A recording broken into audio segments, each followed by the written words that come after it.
For today's colonoscopy, we're going to be entering through a roof vent because there was no lower access. So here we go, right down a transite pipe, which is the main plumbing vent, and there we got some cockroaches, as usual. Yeah, a lot of sewer lines do have cockroaches in them, some worse than others.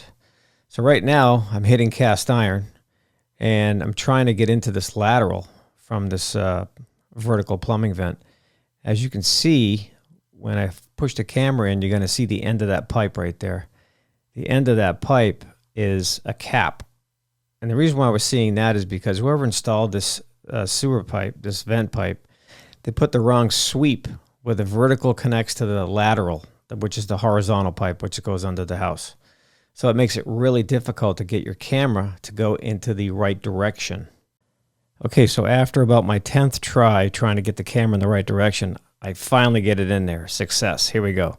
So now we're into the lateral going in the correct direction. So this is cast iron pipe, and this is typically what you're going to find in a home built in 1957, unless the whole house has been upgraded with all new drain pipe. And so far it doesn't look too bad. It's pretty smooth still. There's definitely some bumps on the bottom, but that's minor. Yes, I've seen a lot worse than this. This is what you can expect to find in this age of a pipe. You're going to start seeing some buildup on the sides. That's just rust and corrosion building up over the years. If it gets too bad, then it can start, causing issues.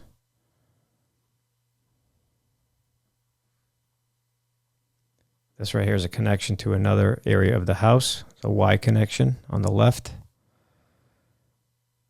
And now it looks like we're coming up to ABS plastic right here. So this may be an indication that there may be a clean out installed out front that I couldn't see because of all the vegetation. This house had a ton of vegetation. You couldn't see any of the ground. The vegetation was so thick.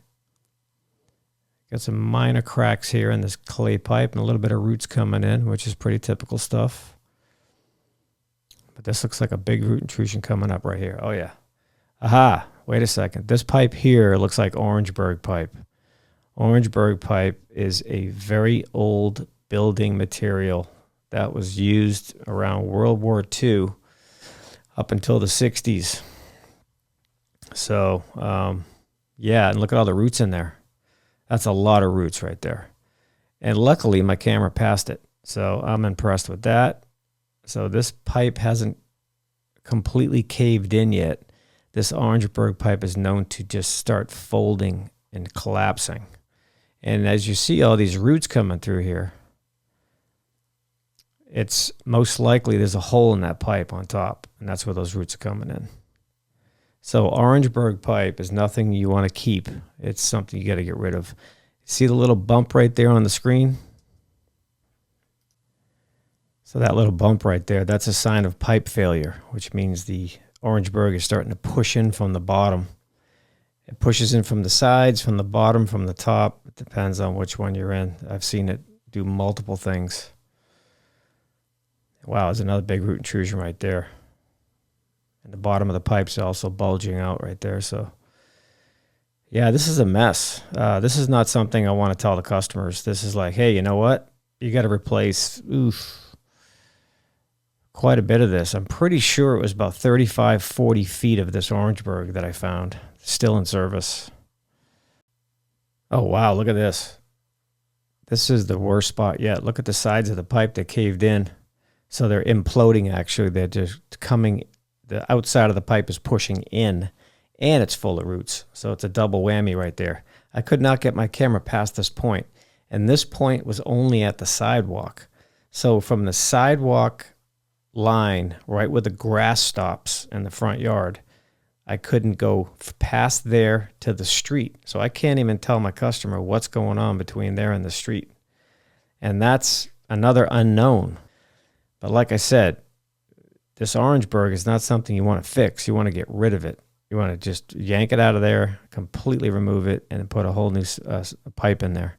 So one thing I want to point out here is that when you have roots inside of an Orangeburg pipe, you cannot use a rooter to clear it, and you cannot use a hydrojet. You will literally destroy this pipe. It's only made out of wood pulp and tar. So it's really fragile, especially being this old. So the only thing you can do is replace it. I do have another video on my YouTube channel talking about Orangeburg and actually showing a piece of it to you. The link will be in description below. Check it out. Okay, so you're probably wondering, how do you fix something like this? How do you deal with it? Well, you got to call a licensed plumber who knows what they're doing, who knows how to deal with this stuff. My understanding is that you can do what's called a pipe burst. Okay, so what the hell is a pipe burst? What's that mean? Well, pipe bursting is a trenchless pipe repair method that allows you to replace your pipes without tearing up your yard or home in the process. It works by breaking apart the old pipes and creating new ones as you go. Since it's a trenchless method, pipe bursting works by using a hydraulic machine to break apart the old pipe underground. As the machine breaks apart the old pipe, it simultaneously pulls a new pipe through the old one. This process is repeated until the entire length of the old pipe has been replaced. It's a highly efficient process that can help you save time and money while also minimizing the amount of damage to your property. So that's one option. The other option is to trench out the old Orangeburg pipe, which is literally digging a long, long hole the length of the Orangeburg. And that could be anywhere between 3 feet to 8 feet deep in some cases, maybe deeper depending on where your house is located. So the simpler way to me is the pipe burst. The longer way and probably the more expensive way is by trenching it and actually replacing the pipe itself.